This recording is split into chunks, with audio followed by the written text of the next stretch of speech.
ಹಾಂ ನೋಡ್ರಿ ಹುಡುಗ ಮೀನಿನ ಅಂಗಡಿಗೆ ಹೋಗ್ತಾನೆ. ಮೀನಿನ ಅಂಗಡಿಗೆ ಹೋಗಿ ಮೀನ ತಗೋತಾನೆ. ವಾಸನೆ ಬರಾಕತ್ತೈತಿ ಅಂತ ಹೇಳಿ ಭಾಳ ಹೇಸ್ಕೊತಾನೆ. ನೋಡ್ರಿ ವಾಸನೆ రాజమండ్రి రాగమంజరి మాయమ్మ పేరు తలవనోళ్ళు లేరు ಮೀನ మేస్తిరి ಕಟ್ ಮಾಡೋದು ನೋಡ್ತಾನೆ. ಚಲೋ కళాకారుల ఫ్యామిలీ మరి నే గజ్జ కడితే నిద్రపోదు నిండు రాత్రి ಮುಚ್ಕೋತಾನೆ. ಅವ್ರಿಗೆ ಬೈಕೊಂಡು ಇರ್ತಾನೆ.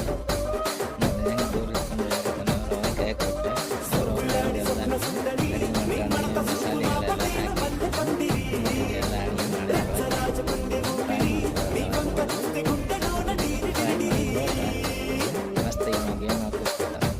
ವಾಸನೆ ಬಂತ ಮೀನಿಂದ ಬರೀ ಅದು ಹೋದ್ ನಾವು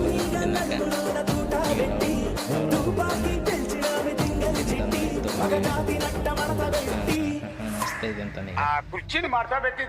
ಅಲ್ಲಿ ನೋಡಿದ್ರೆ ಹೊಲ್ಸಿತ್ತು ವಾಸನೆ ಇತ್ತು ಅಂತ ಹೇಳಿ.